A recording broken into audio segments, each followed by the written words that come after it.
ညဘက်လေကွင်းအလေကတဲလေးတစ်လုံးမှာတက်လက်ပိုင်းအရွယ်ချိုင်နဲ့သူ့ပေါ်တက်ဆာရှိတဲ့ဇနီးတဲ့မိုင်တို့ဟာစပားစိုက်ပြိုဖို့အတွက်လေတော်ထဲမှာလာဆောက်အိတ်နေကြပါတယ်။ဘေးကလျက်တဲမှာတော့သူတို့လင်မယားရဲ့တငယ်ချင်းအရင်စောင့်ပေါ်နေပါတယ်။သူလည်းအိမ်မှာပဲနေတာပါ။ကျေးဇူးတင်ပါတယ်ဆောင်းပေါ်ရဲ့ဒီနေ့စပားစိုက်ဖို့မင်းသားမင်းမြေကိုခွဲမပေးငါနဲ့ငါမိမတော့ငတ်တီကြမှာအသေးကြပဲ။ဒါရီပြောမနေပါနဲ့ကွာငါတို့တငယ်ချင်းတွေပဲဟာမင်းဒုက္ခရောက်ရင်ငါကူညီမယ်ငါဒုက္ခရောက်ရင်မင်းကိုညီမယ်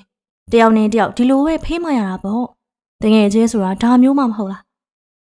နောက်တစ်နေ့မှာတော့မိုးရီအရန်ရွာတာကြောင့်အလုံးလုံးလို့မရပါဘူးချိုင်နဲ့ဆောင်ပေါ်တို့ဟာအေးတက်တာအောင်တဲတဲကမီးဖို့ဘေးမှာအတူတကွထိုင်နေကြပါတယ်ချိုင်ရှာတီဦးတို့ကလည်းဒီလိုဆိုတော့လေညနေမိုးတက်ရင်တောထဲသွားပြီးတော့တောဝက်လိုက်ကြစို့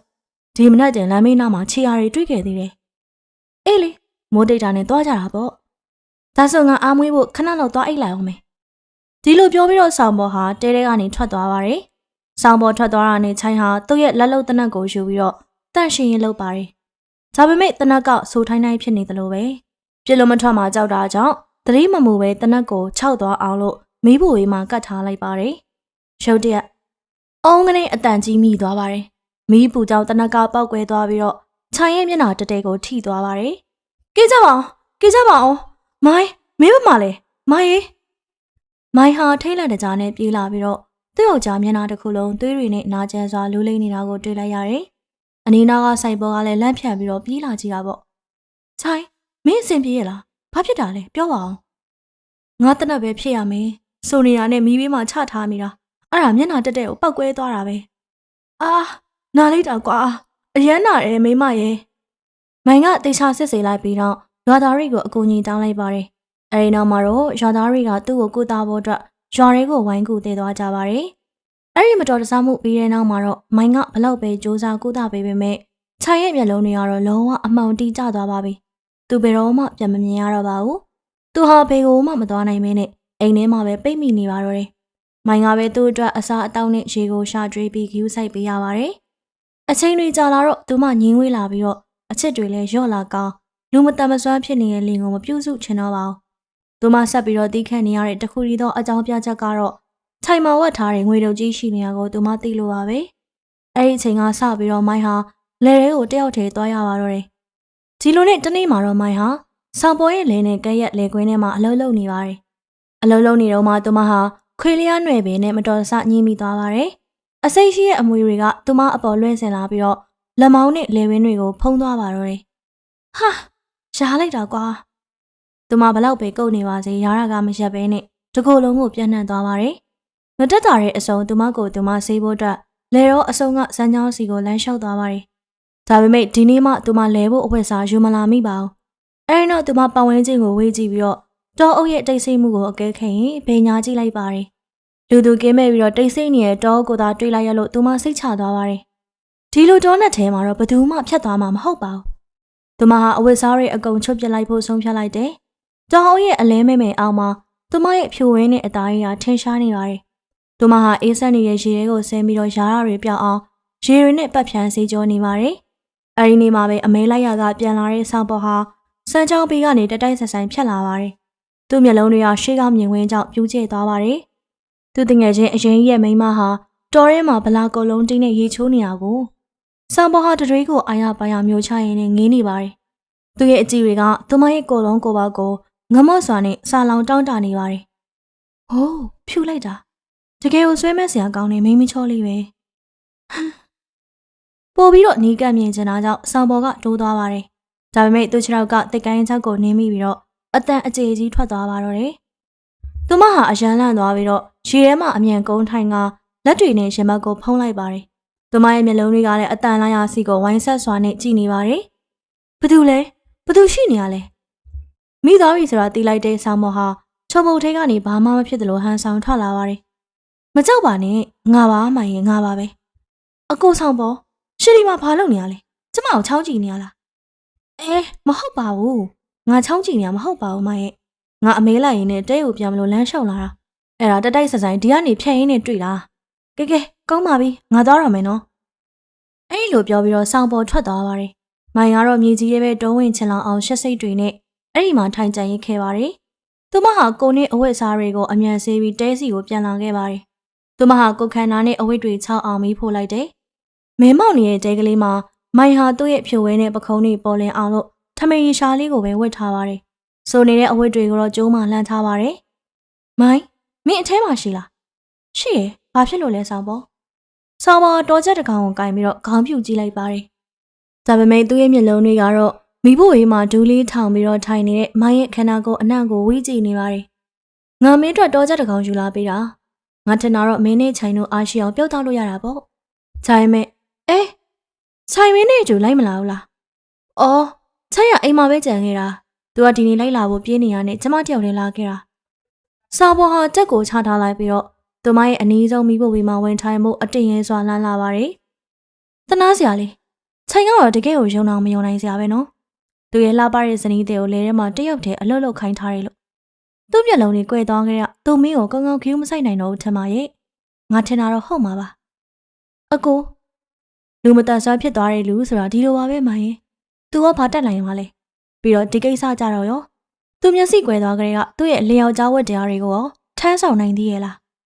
းမိုင်းဟာမျက်နှာတစ်ခုလုံးနီးမြန်းသွားပြီးတော့မော့ကြည့်လိုက်တယ်အကိုဆောင်ပေါ်ဘာလို့အဲ့လိုကိစ္စမျိုးတွေလာမင်းနေရလဲငါသိချင်လို့ပါအဲ့လိုနေမကောင်းဖြစ်ပြီးမျက်စိကွယ်နေတဲ့လူကလေယောက်ျားတယောက်အနေနဲ့ဘယ်လိုလုပ်အိုင်းအင်ရှိမှလဲဟုတ်တယ်မလားမင်းလိုအလားလေးကိုအိုမေးရော်ပြီးတော့အိမ်ထဲမှာပဲတည်သွားအောင်ထားထားတာနှမျောစရာကြီးစာပေါ်ကသူမရဲ့ဖြိုဝင်းတဲ့လက်မောင်းကိုလှမ်းကင်ပြီးတော့အตาရပုတ်တက်လိုက်ပါတယ်မိုင်ဟာတုံရင်သွားပေမဲ့လက်ကိုရုံးမဖယ်ခဲ့ပါဘူးမင်းမလို့ချင်ဘူးလားအချိန်တွေအကြာကြီးရှိနေပြီဆိုတော့မင်းရဲ့ခန္ဓာကိုယ်ကလည်းဒါကိုတောင်းတနေမှာပေါ့မိုင်ယာနှကန်းကိုဖိကိုက်လိုက်ပြီးတော့စောင်ပုတ်ကိုတောင်းတမှုတွေပြည့်ရှမ်းနေတဲ့မျက်လုံးတွေနဲ့ကြည့်လိုက်တယ်။သူမကပြန်မဖြေပေမဲ့သူ့ကိုရှက်ပြုံးလေးပြုံးပြလိုက်တယ်။သူမသဘောတူတယ်ဆိုတာသိလိုက်တာနဲ့စောင်ပုတ်ဟာမဆိုင်မတပဲနဲ့သူမစီကိုချက်ချင်းလှမ်းခေါ်အုပ်လိုက်ပါတော့တယ်။သူဟာမိုင်ကိုဝကပ်ပေါ်ကိုတွန်းလှည့်လိုက်တယ်။အဲဒီနောက်မှာတော့ကိုကျင်တရားပြစ်ပြတဲ့ဖောက်ပြန်မှုကြီးကစတင်มาတော့တယ်။မိုင်အိမ်ပြန်ရောက်တော့ခြိုင်ကအမောင်ထဲမှာစောင့်နေပါတယ်။မိုင်ဘာလို့ဒီလောက်တောင်နောက်ကျနေရတာလဲ။ကိုကမင်းအတွက်စိုးရင်လိုက်ရတာ။အိုးယောက်ျားရေလဲထဲမှာအလုပ်တွေအများကြီးပဲလေ။တယောက်ထဲလို့ရတာဆိုတော့အချိန်ယူရတာပေါ့။ကျမကဘယ်လိုလုပ်အမြန်ပြန်လာနိုင်မှာလဲ။ရှင်ကတော့ဘာမှမလုပ်ဘဲနဲ့ဒီတိုင်းထိုင်းနေတာပဲ။လာပြီးတော့ညီးတုံနေနဲ့နားကြီးတယ်။ခြိုင်ဟာထိုင်းနေရမှာတွေမှန်တက်သွားပြီးတော့မျက်နှာလေးတောက်တင်သွားပါတယ်။သူပေးခဲ့တဲ့ဂီယူစိတ်မှုတွေဟာစိတ်အနှောက်အယှက်ဖြစ်မှုအနေနဲ့ပဲတုံ့ပြန်ခံလိုက်ရပါတယ်။သူ့ရဲ့နူးညံ့တဲ့ဇနီးတဲ့မိုင်ဟာမရှိတော့ဘူးဆိုတာသူရှင်းရှင်းလင်းလင်းခံစားမိလိုက်ပါတယ်။အေးဆက်ပြီးတော့ခတ်တန်းတဲ့သစိမ်းတယောက်ပဲကြံ့မာတော့တယ်။အချိန်တွေကုန်လွန်လာတာနဲ့အမျှမိုင်နဲ့အဆောင်ပေါ်ရဲ့လှုပ်ဝက်ဖောက်ပြန်မှုကပိုပြီးတော့ပြင်းထန်လာပါတယ်။သူတို့ဟာလေထဲမှာအတူနေကြသလိုညဘက်တွေမှာလည်းတိတ်တဆိတ်တွေ့ကြပါတယ်။တနေ့မနက်စောစောမှာချိုင်းရဲ့အတော်ဟာလေတော်တွေကိုချင်းအောင်တစ်လုံးနဲ့သွားနေပါတယ်။သူမဟာလမ်းဘေးကတောအုံနာကဖြတ်သွားတော့မှရုတ်တရက်အခြေတံတွေကြားလိုက်ရတယ်။အတော်ကခြေလမ်းကိုနှေးလိုက်ပြီးတော့မြူရီကြားတွေကနေအတူတူလမ်းလျှောက်ထွက်လာတဲ့ယောက်ျားနဲ့မိန်းမတယောက်ကိုချောင်းကြည့်လိုက်တယ်။ဒီခါသူတို့ဟာစောင်ပေါ်နဲ့မိုင်ဖြစ်နေပါတယ်။နှစ်ယောက်စလုံးရဲ့ပုံစံကလည်းမယိုးမသားနဲ့အဝတ်စားတွေကလည်းဖယိုဖယဲဖြစ်နေပါတယ်။အိုးဆိုင်ရဲ့မိန်းမနဲ့စောင့်ပေါ်ပါလား။ဒီလောက်မနဲ့စောကြီးမင်းတို့နှစ်ယောက်ဘယ်ကိုတူတူသွားခဲ့ကြတာလဲ။ကျမကဟင်းချက်ဖို့ဟင်းရွက်လာခေါ်တာပါ။လမ်းမှာအကိုဆောင်ပေါ်နဲ့တိုက်တိုက်ဆက်ဆိုင်ဆုံးပြီလို့ပါတော့။အော်အဲ့ဒီလိုလား။ဒါဆိုလည်းငါလဲထဲသွားလိုက်အောင်မယ်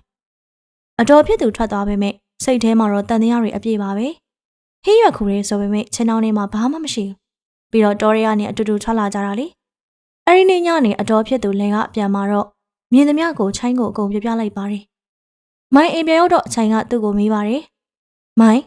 ်မင်းဒီနေ့ဘာမှလဲ။အိုးလဲထဲမှာပေါ့ဘာလို့မေးရလဲ။အတော်ကပြောတယ်။မင်းနဲ့ဆောင်ပေါ်တော့တော်ရဲကနေအတူတူလမ်းလျှောက်ထွက်လာတာတွေ့ရဲ့။မင်းရဲ့ပုံစံကလည်းဖယိုဖယဲဖြစ်နေတယ်ဆိုပဲ။ပြီးတော့မင်းရဲ့ချင်းတောင်းထဲမှာလည်းဟင်းရွက်တွေမရှိဘူးတဲ့။မင်းတို့နှစ်ယောက်ဘာလုပ်နေကြတာလဲ။ယောက်ျားရှင့်ကရှစ်မိန်းမထပ်ပြင်မလူရဲ့စကားကိုပို့ယုံနေရလား။အတော်ကအသက်ကြီးပြီးမျက်လုံးတွေကလည်းကောင်းတော့တာမဟုတ်ဘူး။သူမျက်စီမာတာပဲနေမှာပေါ့။ကျမကမနဲ့စောစောဟင်းရွက်တော့ခိုးတာ။ဒါပေမဲ့အညုတ်ကောင်းအောင်မတွေ့လို့လက်ပလာနဲ့ပဲပြန်ထွက်လာခဲ့ရတာ။အဲဒီမှာအကိုဆောင်ပေါင်းနဲ့တိုက်တိုက်ဆက်ဆိုင်ဆုံးလို့အတူတူထွက်လာမိတာ။ဒါပဲရှိတာ။ဒါပေမဲ့အတော်ကပြောတယ်။မင်းရဲ့အဝတ်စားတွေကဖယိုဖယဲဖြစ်နေတယ်ဆို။အိုးတော်ရဲမှာလမ်းလျှောက်တာပဲတစ်ကိုင်းနေနဲ့ညိတာပေါ့ဖုံတွေလည်းပေးချင်းပေးမှာပေါ့ရှေ့ကိုကျမအိမ်အောင်ဝင်ဝတ်ဆောင်နေမျိုးတပ်ပြတ်နေအောင်လို့နေပြရမှာလား ဒါတကယ်ကိုစော်ကားလွန်တာပဲချိုင်းကျမပင်ပင်မမတ်လုပ်ပြီးတော့ရှင့်လုံးမတတ်မစွမ်းအောင်ကြွေးမွေးနေရတာကျမတခါမှမငြီးတွန်းခဲ့ဘူးဒါပေမဲ့ရှင်ကကျမကိုဖောက်ပြန်နေရဲ့လို့ဆွတ်ဆွဲပြီးတော့ကျေးဇူးဆက်လိုက်တာလားငါမင်းကိုမဆွတ်ဆွဲပါဘူးငါမင်းကိုမေးမိတာပါအဲ့လိုမေးတာဆွတ်ဆွဲတာပဲလေရှင်ကစိတ်ကြီးမြောင်းလို့နေမျက်စိလဲကွယ်သေးတယ်နှလုံးသားကလည်းကွယ်နေတာပဲကျမဆက်ပြီးတော့တေးမခံနိုင်တော့ကျမရဲ့တိတ်ခါကိုဖျက်ဆီးရဲဆိုရင်မိဘတွေကိုသွားပြောပြမယ်သူမဟာငိုယိုဟန်ဆောင်ပြီးတော့အိမ်ထဲကနေပြေးထွက်သွားပါတယ်ချိန်ကတော့အပြည့်မရှိအပြည့်ရှာမေးသလိုခံစားရပြီးတော့အားငယ်စွာနဲ့ကြံ့ရင်ခဲ့ပါတယ်နောက်တနေ့မနက်မှာတော့မရဲ့မိဘတွေကအိမ်ကိုရောက်လာပြီးတော့ချိုင်းရဲ့အမျိုးတွေကိုခေါ်ဆွေးနေပါတယ်သူတို့ကချိုင်းကိုသူ့မိမအပေါ်မလေးမစားလုပ်တယ်လို့ဆွဆွဲပြီးတော့အထောက်အထားမရှိဘဲနဲ့ဂုံသိက္ခာညှိုးနှွဲစေတယ်လို့ပြောကြပါတယ်နောက်ဆုံးမှာတော့ချိုင်းကသာမိဘတွေကိုတောင်းပန်လိုက်ရပါတော့တယ်တညမှာတော့တိတ်ဆိတ်အချင်းတွေကြားမှာချိုင်းဟာမိဘဝေးမှာတယောက်တည်းထိုင်နေပါတယ်ရုတ်တရက်ဆောင်ပေါ်ဟာချိုင်းမမြင်နိုင်တဲ့အပြုံးတစ်ခုနဲ့အိမ်ထဲကိုဝင်လာပါတယ်ဟေးချိုင်းဘလို့လဲတကယ်ချင်းနေကောင်းရင်လားငါလာလေတာကွာအော်ဆောင်ပေါ်လားငါနေကောင်းပါလေကွာငါလိုမတော်မဆန်းအောင်လာလေပေးရလဲကျေးဇူးတင်ပါတယ်ကွာကဲထိုင်မောင်းသူတို့ဟာညာနဲ့တဲ့အထိစကားပြောဖြစ်ကြပါတယ်အဲဒီနောက်ဆောင်ပေါ်ကနှုတ်ဆက်ပါတယ်ညလည်းအတော်နဲ့ပြီးငါပြန်တော့မယ်ငါထလာအောင်မယ်နော်မိုင်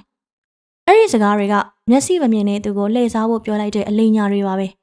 ဆောင်ပေါ်ကပြတ်မသွားခဲ့ပါဘူးသူ့အမိုင်ကိုအတိတ်ပဲပပစိုက်ကြည့်နေပါတယ်သူတို့ဟာအိတ်ခမ်းလေးကိုတိတ်တဆိတ်အတူတူခိုးဝင်သွားကြပါတယ်အခန်းထဲရောက်တာနဲ့သူတို့ဟာရမတ်စောနဲ့တယောက်ကိုတယောက်အငမ်းမရောက်ဖတ်တွေကြပြီးတော့ဝါအိယာကြီးတကြီးကြီးနဲ့မြင်သွားတဲ့အထိလူလိမ့်နေကြပါတယ်မိုင်းအဲ့ဒါဘာတန်လဲမင်းဘာလုပ်နေရလဲအိတ်ခမ်းထဲမှာခဏလောက်တိတ်ဆိတ်သွားပြီးတော့မိုင်းကအမောတကောနဲ့ပြန်អော်ပြောလိုက်ပါတယ်ဘာမှမဟုတ်ပါဘူးယောက်ျားကျမအိယာကိုဖုန်ခါနေတာပါမိုင်းကတော့ထပ်ပြီးတော့မတွေးဖို့ကြိုးစားပါတယ်သူကပြန်ပြီးတော့ဆွတ်ဆွဲမိရင်အဆုခံရမှကြောက်တာကြောင့်ဒီအတိုင်းပဲလွှတ်ထားလိုက်ရပါတယ်အဲ့ဒီခန်းထဲမှာနှစ်ယောက်သားအဆက်မရှိဆက်လက်ကျူးလွန်နေတာကိုသူမသိခဲ့ပါဘူးအချိန်တော်ကြာပြီးနောက်ချိုင်ဟာတကားနားကိုတိုးလာတဲ့ခြေတံတိုးတိုးကိုကြားလိုက်ရတယ်ချိုင်ကထွက်ပေါက်နားမှာထိုင်နေတာကြောင့်သူ့ခြေထောက်တစ်ဖက်ကိုလမ်းပိတ်ဖို့ဆန့်ထုတ်လိုက်ပါတယ်အာချိုင်ရဲ့ရေခုံတန်တွေမြန်လာပါတယ်ဒါဟာယောက်ျားတစ်ယောက်ရဲ့အတန်ဆိုတာသူချက်ချင်းသိလိုက်ပါတယ်အဲ့ဒီအတန်ကတော့သူ့အယုံကြည်ရဆုံးတငယ်ချင်းရဲ့အတန်ပါပဲဘာတူလဲဆောင်းပေါ်လားမင်းဟုတ်တယ်မလားဟေးဟုတ်တယ်ငါပါချိုင်ရဲ့ငါအခုပဲရောက်တာငါမင်းကိုလာတွေ့တာဒါပေမဲ့မင်းရဲ့ချက်ကိုတိုက်မိသွားလို့ငါတကယ်ကိုနမောနမတ်နိုင်လွန်းတာပဲချိုင်ကတော့တိတ်ဆိတ်သွားပါတယ်သူကလူအားမဟုတ်ပါဘူးအဲ့ဒီခြေသားဟာအိတ်ရှိကလာတာမဟုတ်ဘဲနဲ့အိတ်ခမ်းတွေကထွက်လာရဲဆိုတော့သူသိပါတယ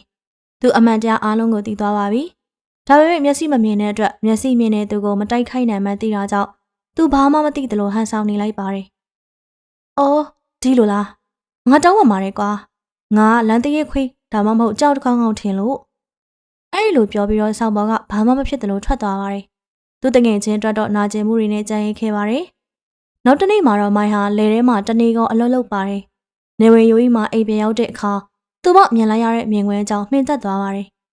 သူမရဲ့ဒူးတွေလည်းအားနေသွားပါတယ်။ခြံရဲ့အသက်မဲ့နေတဲ့ရုပ်အလောင်းဟာအိမ်အလဲမှာရှိနေပါတယ်။သူဟာဒီတာကျင်မှုတွေကိုထားရခဲ့ဖို့ရွေးချယ်သွားခဲ့တာပါ။မိုင်သူ့ကိုမြင်လိုက်တဲ့အခါသူမကြောက်လဲကြောက်ဝမ်းလဲနေသွားပါတယ်။ဒါပေမဲ့ခြိုင်တည်သွားလို့ဝမ်းနေတာမဟုတ်ပါဘူး။ခြိုင်ကသူ့ရဲ့ငွေတွေကိုဘယ်မှာဝတ်ထားလဲဆိုတာသူမကိုမပြောသွားသေးလို့ဝမ်းနေတာပါ။အခုချိန်ထိသူမဟာပတ်စံတွေဘယ်မှာလဲဆိုတာမသိသေးဘဲနဲ့ဘာမှလည်းမတတ်နိုင်တော့ပါဘူး။ခြိုင်ရဲ့အာတုဘပြီးသွားတဲ့အခါအတားအဆီးဖြစ်တဲ့ခြိုင်မရှိတော့တာကြောင့်စောက်ပေါ်ဟာပို့ပြီးတော့အတင့်ရဲလာပါတယ်။သူဟာညတိုင်းမိုင်းရဲ့အိမ်ကိုလာလဲပြီးတော့သူတငယ်ချင်းအိတ်ဆက်ခဲ့တဲ့အရာပေါ်မှာပဲတငယ်ချင်းရဲ့ဇနီးကိုအရှက်မရှိဖက်တွေပြောပါနေပါတော့တယ်။အဲဒီနေ့မနက်စောစောမှာစောက်ပေါ်ဟာအိမ်ယာပေါ်မှာတဆက်ဆက်တော်ရင်းနဲ့အိမ်မက်ဆိုးတွေမှတ်ပြီးတော့လူလိမ့်နေပါတယ်။ရုတ်တရက်သူ့မျက်လုံးပွင့်လာပြီးတော့မျက်နှာချက်ကိုကြည့်လိုက်တယ်။သူမြင်လိုက်ရတဲ့မြင်ကွင်းကသူ့ကိုအသက်ရှူရက်သွားစေပါတယ်။ခြိုင်ရဲ့ရုပ်လောင်ဟာအိမ်ယာရဲ့ထုတ်တားပေါ်မှာလွင့်မျောနေတာပါ။ရုတ်တရက်ခြိုင်ရဲ့ပုတ်ပွားနေတဲ့အလောင်းကြီးကပြုတ်ကျလာပြီးဆောင်းဝအပေါ်ကိုအားကုန်ဖိချလိုက်ပါတယ်။အပုံနှံကပြဲလွန်းတာကြောင့်သူ့အန်အောင်ထွက်ချင်သွားပါတယ်။ဖဲ့စမ်းငတ်ပွားဖဲ့စမ်းဆောင်းဝကလက်တွေကိုရမ်းခါပြီးတော့အသေးအတန်ရုံးကန်နေနဲ့ချွေးရီဆူရွှဲနေလာပါတယ်။ဒါဟာအိမ်မက်ဆိုးတစ်ခုပါပဲ။ဒါပေမဲ့ကြောက်စိတ်ကသူ့နှလုံးသားထဲမှာဆွဲနေတော့မှာပဲ။သူဟာအခန်းထဲမှာတယောက်တည်းဆက်မအိပ်ရတော့ပါဘူး။ဆောင်းပေါ်ဟာအိတ်ခန်းထဲကနေအမြန်ထွက်ပြီးတော့မိုင်ရှိရာမိဖို့ကြောင့်စီကိုသွားပါတော့တယ်။မိဖို့ကြောင့်ထဲမှာမိုင်ဟာထမင်းအိုးကြက်တာကိုငေးငိုင်ပြီးတော့စောင့်နေပါတယ်။သူမဟာနီးကပ်လာတဲ့ခြေတံကိုကြားလိုက်ရပါတယ် သူမကလှည့်ကြည့်လိုက်ပါတယ်မြင်လိုက်ရတဲ့မြင်ကွင်းကသူမကိုတုံလုံးခြောက်ချသွားစေပါတယ်သူမစီကိုရှောက်လာတဲ့ပုံရိပ်ကစောင်းပေါ်မဟုတ်ဘဲနဲ့ချိုင်သူ့ယောက်ျားပုတ်ပွားပြီးတော့မဲမောက်နေတဲ့ပုံကြီးနဲ့သူမစီကိုတက်တက်ရှောက်လာတာပါဟာငါ့နောင်မလားနဲ့ငါ့နောင်မလားနဲ့နော်နေရတဲ့နေရတဲ့ပြီးပြီလေငါ့နောင်မလားနဲ့အခုထွက်သွားကျောင်းစိတ်တွေလွန်ကဲနေတဲ့မိုင်ဟာသူမဘေးမှာရှိနေတဲ့မိဖို့ကြောင့်တုံဓားကိုဆွဲကင်လိုက်ပါတယ်အဲဒီပုံရိပ်ကနီးကပ်လာတဲ့အခါမိုင်ဟာမတက်ရက်ပြီးတော့မျက်လုံးတွေကိုစုံမိတ်ကအားကုန်လှမ်းထိုးလိုက်ပါတော့တယ်ရှင်နီနေတဲ့အော်တန်းကြောင့်မိုင်မျက်လုံးပွင့်လာပါတယ်သူမရှိမှမြင်လိုက်ရတာကတော့သူမရဲ့ဓာတ်ကရှင်မတက်တဲ့မှာစိုက်ဝင်နေတဲ့ဆောင်းပေါ်ပဲဖြစ်ပါတယ်ဆောင်းပေါ်ရဲ့ခန္ဓာကိုယ်ဟာပြိုလေးသွားပြီးတော့ချက်ချင်းပဲတေဆုံးသွားပါတယ်မိုင်ကတော့တော်တော်ရည်နဲ့ရပ်နေပါတယ်သူမဟာအိမ်ထဲကနေချက်ချင်းပြေးထွက်ပြီးတော့မိဘတွေရဲ့အိမ်စီကိုအမြန်ပြေးပါတယ်သူမဟာမှောင်မဲနေတဲ့တောအုပ်ထဲကိုဖြတ်ပြေးသွားပါတယ်တောလေးကိုရောက်တဲ့အခါရုတ်တရက်မဲမောက်နေတဲ့ပုံရိပ်ကြီးတစ်ခုကသူမရဲ့လမ်းကိုပိတ်ရလိုက်ပါတယ်မိမငါမင်းကိုလာခေါ်တာငါနဲ့တူငဲကိုလိုက်ခဲ့တော့မိုင်ဟာအလော်မင်းထိတ်လန့်သွားပါတယ်သူမဟာလှည့်ပြီးတော့အသက်လူပြေးပါတော့တယ်သူမဟာခြေလမ်းတွေကိုမကြည့်ဘဲနဲ့ပြေးတက်မြေကြီးတစ်ခုကိုတိုက်မိပြီးတော့မှောက်ကျသွားပါတယ်အောက်မှာတော့ခုတ်ထွင်ထားတဲ့ဝါတော်ကြီးရှိနေပြီးမြေကြီးထဲကနေဆူရှားတဲ့ဝါငုတ်တိုတွေထွက်နေပါတယ်မိုင်ရဲ့ခန္ဓာကိုယ်ဟာအောက်ကထမ်းမြက်တဲ့ဝါငုတ်တိုတွေပေါ်ကိုပြင်းထန်တဲ့အရှိန်နဲ့ကျသွားပါတယ်သူမရဲ့နောက်ဆုံးထွက်သက်ဟာတောအုပ်ရဲ့တိတ်ဆိတ်မှုချာမှာပဲပျောက်ကွယ်သွားပါတော့တယ်ဇလန်လေးကတော့ဒီမှာပြီးဆုံးသွားခဲ့ပါပြီရှင်နားဆင်အားပေးခဲ့ကြလို့လည်းကျေးဇူးထူးပဲတင်ရှိပါတယ်နောက်များမှလည်းအခုလိုဇလန်ကောင်းလေးတွေကိုပုံမှန်တက်ဆက်ပေးမှဖြစ်လို့ခိုးကျွေရဲ့ channel လေးကို subscribe နဲ့အသက်တင်နိုင်တွေ့ရအောင်လေပြီးနောက် notification လေးကိုနှိပ်ပေးထားခဲ့ကြပါအောင်ရှင်ခေတ္တဆိုရင်တော့နောက်ထပ်ဗီဒီယိုလေးမှာပြန်လည်ဆုံတွေ့ကြပါအောင်မယ်နော်